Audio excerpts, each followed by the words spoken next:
کشتیہ پر بری حملہ تو ناکام ہو گیا، مگر توپوں اور ہتھیاروں کی بمباری زور پکڑ گئی۔ وہ باری باری کشتیہ پر چاند ماری کرتے رہے، جس سے نقصان کم اور دہشت زیادہ پھیلتی۔ ہتھوڑے اور آہرن والی مثال تھی، لیکن ہتھوڑے چلانے والوں کے تھکنے سے پہلے آہرن کی قوت جواب دے گئی، اور بریگیڈیئر منظور نے طے کیا کہ وہ ہارڈنگ پل کے ذریعے دریائے گنگا پار کر جائیں تو شاید محفوظ ہو جائیں گے۔ انہوں نے 10 اور 11 دسمبر کی درمیانی رات کشتیہ کو خیر آباد کہا۔ راتوں رات 57 بریگیڈ کی بیشتر نفری گاڑیاں اور جنگی ساز و سامان پل پار کر کے 16 ڈویژن کے علاقے میں اتر گیا، مگر اگلی صبح بھارتی فضائیہ نے پل پر بمباری کر کے اسے ناقابل استعمال بنا دیا۔ ابھی تک اگر یہ پل بھارتی فضائیہ سے محفوظ تھا تو شاید اس کی وجہ یہ تھی کہ وہ صحیح سالم اس پر قبضہ کرنے کا ارادہ رکھتے تھے، لیکن اب اسے یوں استعمال ہوتے ہوئے دیکھ کر وہ رہ نہ سکے۔ اب مسئلہ یہ تھا کہ باقی ماندہ نفری دریا کے پار کیسے جائے۔ اس نفری میں صرف فوجی یا نیم فوجی ہی نہیں، بلکہ بہت سے بنگالی یا بہاری سویلین بھی تھے جو پاکستان سے محبت کی وجہ سے پاک فوج کے بغیر اپنی زندگی خطرے میں سمجھتے تھے۔ ان میں بوڑھے، بچے اور عورتیں بھی شامل تھیں۔ اکثر نے اپنے اپنے اثاثے چھوٹی چھوٹی گٹھڑیوں میں باندھ کر بغل میں دبا رکھے تھے۔ ان کو دریا پار کرانے میں کور آف انجینئر کے میجر راٹھور نے بہت کام کیا۔ وہ کشتیوں کے ذریعے انہیں ٹوٹے ہوئے پل سے لے کر اگلے کنارے تک لے جاتے۔ ان کو وہ بوڑھی عورت یاد ہے جو پوٹلی بغل میں دبائے کشتہ پل سے سالم کشتی پر اترنے کی کوشش کر رہی تھی۔ پوٹلی سنبھالتی تھی تو خود گرنے کا ڈر تھا، اور اپنے آپ کو بچاتی تھی تو پوٹلی ہاتھ سے جاتی تھی۔ ایک فوجی جوان نے اسے سہارا دے کر پوٹلی سمیت کشتی میں بٹھا دیا۔ وہ دعائیں دیتی پار اتر گئی۔ گویا جیسور سیکٹر میں ہمارے 9 ڈویژن کا یہ حال ہو گیا تھا کہ اس کا ایک بریگیڈ 107 کھلنا کی طرف نکل گیا اور دوسرا 57 بریگیڈ دریا پار کر کے شمالی بنگال میں اتر گیا۔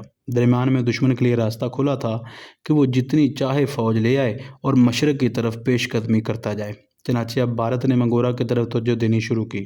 ان کا مقابلہ کرنے کے لیے ہمارے پاس 50 پنجاب اور 38 FF کی وہی نفری تھی جو کرنل افریدی سے لے کر ڈویژنل ہیڈ کوارٹر کی طرف آ گئے تھے۔ اس چھوٹی سی جمعیت کو پہلے منگورا میں رکھا گیا اور پھر مزید پیچھے ہٹا کر دریائے مادھومتی کے مشرقی کنارے پر تعینات کیا گیا۔ ڈویژنل ہیڈ کوارٹر مزید پسپا ہو کر فرید پر پہنچ چکا تھا، جہاں جنرل انصاری مسلح پر بیٹھے اپنے جیلوں کی کامیابی کے لیے دعا کرتے رہتے تھے۔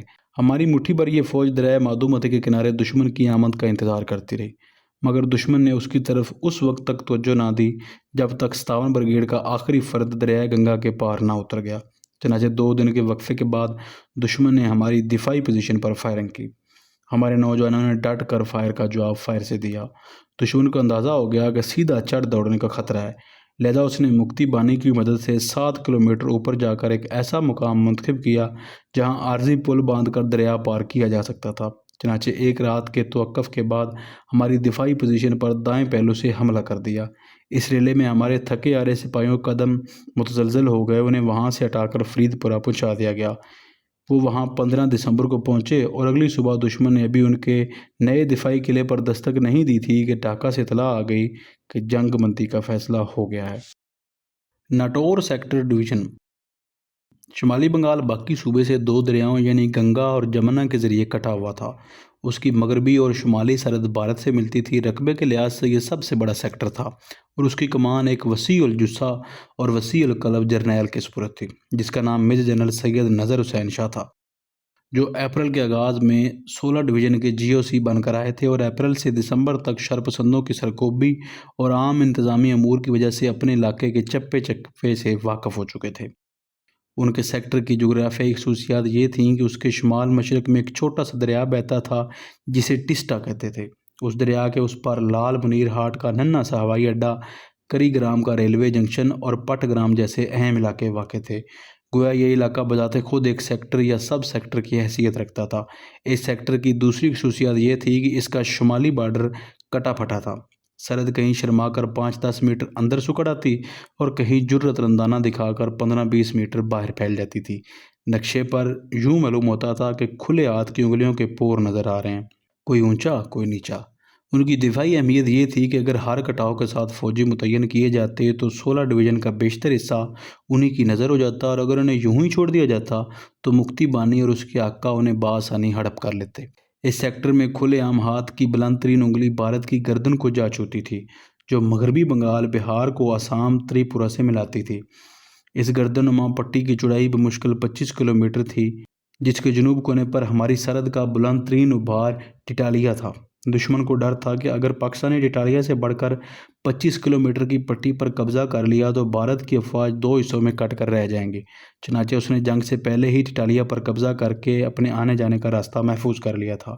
اسی طرح باقی انگلیوں کے پور بھی اس نے قلم کر کے ہماری سرحد سیدھی کر لی تھی۔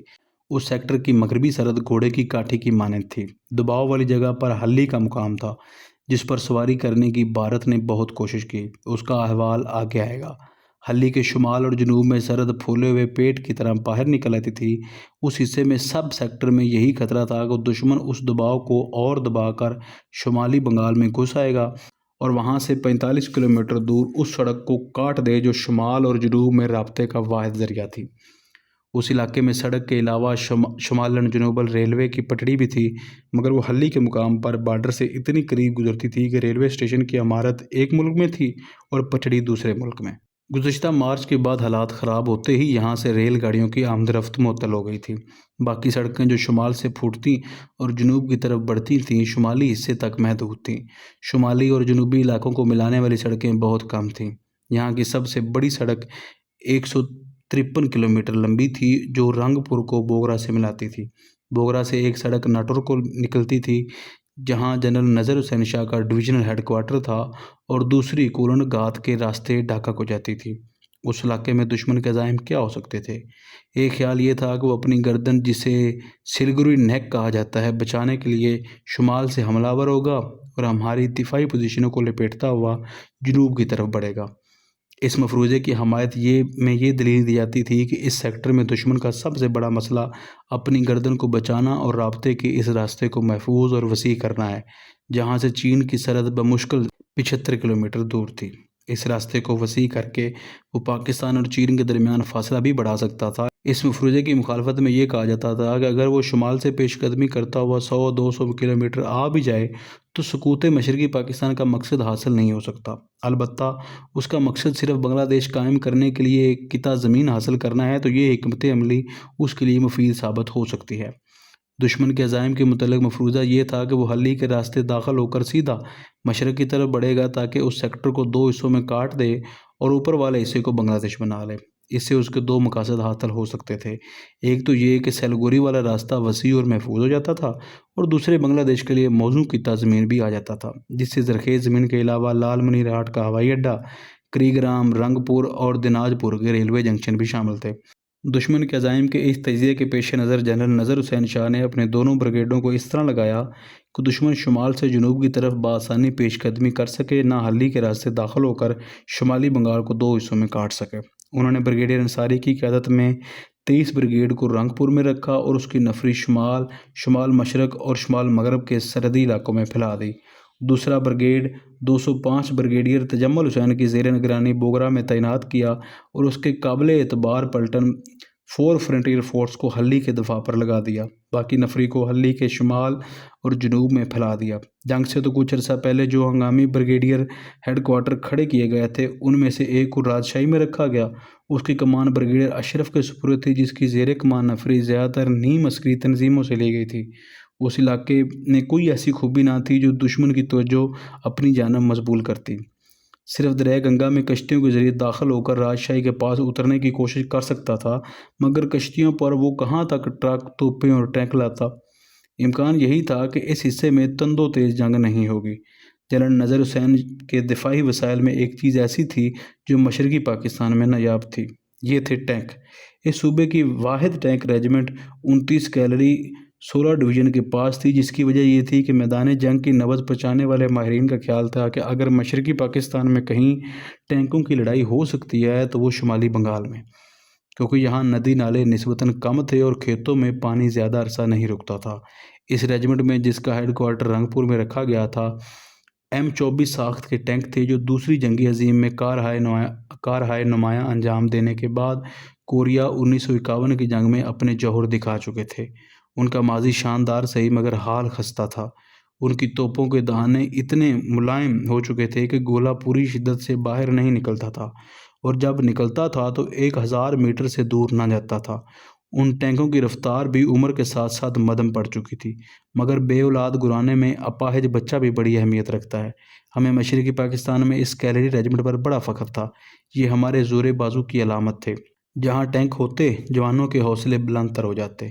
جنرل نذر نے اس ریجمنٹ کے حصے بکھرے کر کے انہیں مختلف جگہوں پر بانٹ رکھا تھا تاکہ زیادہ سے زیادہ علاقے میں ہمارے سپاہیوں کی حوصلہ افزائی اور دشمن کی حوصلہ شکنی ہو۔ اس کے برعکس ہندوستانی رسالہ جدید ترین ٹینکوں سے لیس تھا، جس میں ٹی سلسلے T-55 اور T-57 کے روسی ٹینک بھی شامل تھے۔ اس کے علاوہ بھارت کے اپنے کارخانوں میں بنے ہوئے وجنتا ٹینک تھے۔ ان دونوں قسم کے ٹینکوں کی مجموعی قوت کے سامنے دوسری جنگ عظیم کے M-24 ٹینک کی کوئی حیثیت نہ تھی۔ جنگ کے اتار چڑھاؤ دیکھنے سے پہلے آئیے ایک نظر اس صورتحال پر ڈالیں کہ جو جنگ سے پہلے یہاں رونما ہو چکی تھی۔ اس سیکٹر میں حلی دشمن کی آنکھ میں شروع سے کھٹک رہا تھا۔ اس نے اس کے سامنے اپنا 20 ڈویژن رسالے اور توپ خانے سمیت ڈال رکھا تھا اور گزشتہ ستمبر سے اس پر گولہ باری شروع کر رکھی تھی۔ وقت گزرنے کے ساتھ ساتھ جب مکتی بانی اور اس کی کاروائیاں زور پکڑ دی گئیں تو اس گولہ باری میں بھی شدت آتی گئی۔ ماہ نومبر میں تو شاید ہی کوئی دن گزرا ہو جب حلی میں گولوں کی بارش نہ ہوئی ہو۔ اس گولہ باری کی آڑ میں کئی بار دشمن نے آگے بڑھ کر حلی پر قبضہ بھی کرنا چاہا، مگر ہر بار ہماری فورتھ فرنٹیئر فورس FF نے اس کے عزائم خاک میں ملا دیے۔ 21 نومبر کو جب بھارت نے ہماری سرحدوں کے اندر پاؤں جمانے کے لیے سرحدی موڑوں کو ہڑپ کرنے کی کوشش کی تو اس نے حلی پر بھی دباؤ بڑھا دیا۔ اس کے ایک پلٹن 7 گارڈز نے حلی اور اس کے نواح میں قاسم، بابر، نواپارہ اور اپنوڑ کی چوکیوں پر حلہ بول دیا۔ قاسم پوسٹ جو حلی کے شمال میں کوئی 200 کلومیٹر کے فاصلے پر تھی، دشمن نے روند ڈالی۔ وہاں ہمارے 10 جوان شہید اور 12 زخمی ہوئے۔ زخمیوں میں نوجوان پلاٹون کمانڈر بھی شامل تھا۔ یہاں سے دشمن نے ریلوے لائن کے ساتھ ساتھ بابر پوسٹ کی طرف بڑھنے کی کوشش کی، مگر اس کی پیش قدمی کو روک دیا گیا اور دشمن کو بھاری نقصان پہنچا۔ اس کے 3 ٹینکوں میں صرف ایک ریلوے لائن عبور کر کے ہمارے علاقے میں گھس آنے میں کامیاب ہوا، مگر ایک ٹینک شکن توپ کے گولے نے اسے وہیں بیکار کر دیا۔ دشمن نے کھلی جارحیت کے اس نشان کو کھینچ کر واپس لے جانے کی کوشش کی، مگر ناکام رہا۔ 27 نومبر کو چکن تکے کی پلیٹ پر جنرل نیازی جن صحافیوں سے ملے، وہ اسی جارحیت کو دیکھنے کے لیے ڈھاکہ سے یہاں لائے گئے تھے۔ اگرچہ 4FF نے بابر پوسٹ پر دشمن کی یلغار کو ناکام بنا دیا تھا، مگر اس کا خیال تھا کہ اگر بھارت کی تازہ دم فوج نے اس پر اچانک حملہ کر دیا تو کہیں اس کا اشر بھی قاسم پورٹ والا نہ ہو۔ چنانچہ وہاں پر متعین تقریباً 30 آدمیوں پر مشتمل پلاٹون کو واپس بلا لیا گیا۔ دشمن نے اس چوکی کو خالی پا کر چپکے سے قبضہ کر لیا اور یوں پہلی بار اس کے پاؤں ریلوے لائن کے مشرق جانب جم گئے۔ آپ کو یاد ہوگا 29 کیلری کے چند ٹینک دریائے گنگا پر ہارڈنگ پل کے پاس رکھے گئے تھے کہ وقت ضرورت دریا کے دونوں جانب استعمال کیے جائیں۔ حلی پر مذکورہ دباؤ پڑا تو ان ٹینکوں کا ایک ٹروپ 4 ٹینک یہاں لایا گیا، جسے 4FF کی D کمپنی کے ہیڈ کوارٹر واقع ڈانگا پارہ میں رکھا گیا۔ بابر پوسٹ سے جو نفری واپس بلائی گئی تھی اسے بھی ڈانگا پارہ میں متعین کیا گیا۔ ڈانگا پارہ سے شمال 34 پنجاب اینڈ ایس کی ایک پلاٹون لگا دی گئی جس کے پاس ٹینک شکن توپیں تھیں۔ اس طرح وسائل کو مجتمع کرنے کے بعد ہم میں اتنی سکت آ چکی تھی کہ ہم دوبارہ حملہ کر کے بابر پوسٹ پر قبضہ کر لیں، مگر اس ارادے میں کامیاب نہ ہو سکے کیونکہ اسی اثناء میں دشمن نے بھی وہاں اپنی طاقت میں اضافہ کر لیا تھا۔ چنانچہ یہی طے ہوا کہ یہ پوسٹ خالی کرانے کے بجائے اپنی نفری کو یوں متعین کیا جائے کہ دشمن کا پھیلاؤ بڑھنے نہ پائے، لہذا 2 کمپنیوں کو ہم نے جنوب اور مشرق کی طرف ڈال کر بابر پوسٹ کے گرد حصار باندھ دیا اور تیسری کمپنی C کمپنی کو ریلوے لائن کے پشتے کی مغربی جانب رکھا گیا تاکہ دشمن اس جانب آزادانہ نقل و حرکت نہ کر سکے۔ اس کمپنی کی قیادت ایک جرحی افسر میجر اکرم کے سپرد تھی۔ نومبر کے آخر میں دشمن نے میجر اکرم کی پوزیشن کو تباہ کر کے اپنے پہلو سے کانٹا نکالنے کی سر توڑ کوشش کی، مگر ناکام رہا۔ 3 دسمبر کو جنگ کا آغاز ہونے تک میجر اکرم اپنی جگہ ڈٹے تھے۔ بھرپور جنگ سے پہلے شمالی سرحد کے ساتھ ساتھ دشمن نے چھوٹے چھوٹے موڑوں، نکڑوں اور ابھاروں کو اپنے قبضے میں لے لیا تھا۔ ان میں ٹٹیالہ، پٹ گرام اور برنگا ماری شامل تھے۔ ٹٹیالہ پر قبضہ کر کے دشمن نے بہار اور آسام کے درمیان سلیگلی کا راستہ 25 کلومیٹر سے بڑھا کر 55 کلومیٹر کر لیا تھا۔ بھارت نے اسی پر اکتفا کرنے کی بجائے مزید جنوب کی طرف پیش قدمی کی اور 28 اور 29 نومبر کی درمیانی رات کو اس نے پاجا گڑھ اور اسے اگلے 2 روز میں بوڑا پر قبضہ کر لیا تھا۔ یوں دشمن اس علاقے میں ایک اہم قصبے ٹھاکر گاؤں پر دستک دینے لگا۔ اس کے علاوہ اس نے دریائے ٹیسٹا کے پار سرحدی چوکیوں کو رفتہ رفتہ پیچھے دھکیل کر 3 دسمبر تک کری گرام اور لال منیر ہاٹ تک پہنچا دیا تھا۔ اس طرف دباؤ پڑنے پر انتہائی مشرقی جانب جو چوکیاں چلماری تک پھیلی ہوئی تھیں انہیں بھی سمیٹ کر کری گرام میں اکٹھا کر لیا گیا۔ 3 دسمبر تک یہی حالت تھی۔ بھرپور جنگ چھڑتے ہی بھارتی فضائیہ نے کری گرام اور لال منیر ہاٹ پر گولہ باری میں اضافہ کر دیا۔ اگرچہ یہ دونوں شہر ماہ نومبر سے ہی ان حملوں کو سہ رہے تھے، مگر 4 دسمبر کو ان پر قہر کی جو آگ برسی انہوں نے پہلے کبھی نہ دیکھی تھی۔ وہاں پڑے رہنے اور مار کھاتے رہنے کا کوئی فائدہ نہ تھا۔ چنانچہ اسی شام GOC میجر جنرل نذر حسین نے حکم دیا کہ دریائے ٹیسٹا کے پار جتنی افواج ہیں وہ تمام رنگ پور میں جمع ہو جائیں۔ پسپائی 4 اور 5 دسمبر کی درمیانی رات کو شروع ہوئی اور اگلے روز شام تک جاری رہی۔ فوج کو پسپا ہوتے دیکھ کر مقامی محب وطن شہری بھی گھروں سے نکل کھڑے ہوئے۔ انہوں نے سوچا کہ پاک فوج کے بغیر وہاں ان کا رہنا موت کو دعوت دینے کے مترادف ہے، کیوں نہ فوج کے ساتھ چلا جائے تاکہ جو اس پر بیتے گی وہ بھی سہ لیں گے۔ چنانچہ جو ریل گاڑی ہمارے سپاہیوں کو رنگ پورہ پہنچانے کے لیے کری گرام سے روانہ ہوئی اس پر یہ لوگ بھی ٹوٹ پڑے۔ اس علاقے میں یہ آخری ریل گاڑی تھی جو متحدہ پاکستان کے دور میں فوج کی زیر نگرانی چلائی جا رہی تھی۔ اس کے انچارج ایک میجر تھے جنہوں نے اس ناقابل فراموش سفر کا احوال مجھے کچھ یوں بتایا۔ گاڑی میں اکثریت شہری باشندوں کی تھی، جن میں سے اکثر و بیشتر زاروں قطار رو رہے تھے۔ پاکستانی سپاہی کھڑکیوں سے رائفلوں کی نالیاں باہر نکال کر متوقع حملہ آوروں سے ان کی حفاظت کر رہے تھے۔ گاڑی کا آخری ڈبہ ایک کھلے پلیٹ فارم کی مانند تھا جس کے ارد گرد ریت کی بوریوں کی دیوار کھڑی کی گئی تھی۔ اندر ہلکی توپیں مارٹر نصب تھیں تاکہ گمبھیر حملے کی صورت میں انہیں استعمال میں لایا جا سکے۔ چلتی گاڑی پر جگہ جگہ باغیوں نے فائرنگ کی، جس کا جواب کھڑکیوں سے فائر کر کے دیا گیا، مگر گاڑی کسی رکاوٹ کے بغیر چلتی رہی۔ دریائے ٹیسٹا پر ریلوے کا پل نظر سامنے آیا۔ ہم اسے عبور کرنے والے تھے کہ کچھ دور رضاکاروں کا ایک دستہ نظر آ گیا۔ ہم رک گئے تاکہ ہم انہیں بھی ساتھ لیتے چلیں۔ ہم نے انہیں بلایا مگر وہ اپنی جگہ سے نہ ہلے۔ ہم ان ناعاقبت اندیش لڑکوں کی بے حسی پر حیران رہ کر آگے بڑھ گئے۔ دریا کو عبور کر کے پل اڑا دیا گیا، جس کے بعد انہی لڑکوں نے زور کا نعرہ لگایا، جے بنگلہ، بنگلہ دیش زندہ باد۔ دراصل وہ مکتی بانی کے لوگ تھے جو جاسوسی کی خاطر رضاکاروں کی صفوں میں گھس آئے تھے۔ 5 اور 6 دسمبر کی درمیانی رات کو دریائے ٹیسٹا کے پار کی ساری نفری رنگ پور پہنچ گئی۔ اسی رات بقیہ شمالی سرحد سے بھی ہمارے سپاہی اتنے پیچھے ہٹ کر آئے کہ ہماری دفاعی لائن رنگ پور اور ٹھاکر گاؤں کی سیدھ میں آ گئی۔ ٹھاکر گاؤں پر مزید دباؤ پڑا تو ہم دناج پور کے شمال میں منڈال پارہ پہنچ گئے۔ منڈال پارہ اور رنگ پور کے درمیان ایک اور سڑک شمالاً جنوباً جاتی تھی جس کے شمالی سرے پر ڈومرہ واقع تھا۔ اب ڈومرہ سے بھی فوجی دستے واپس بلا کر سید پور جمع کیے گئے۔ گویا 6 دسمبر کو ہماری نئی دفاعی لائن رنگ پور، سید پور اور دناج پور کی سیدھ میں تھی۔ رنگ پور میں مقیم 23 بریگیڈ اس بات پر فخر کر سکتا ہے کہ اس نے جنگ کے آخر تک اس دفاعی لائن کو پنچر نہ ہونے دیا۔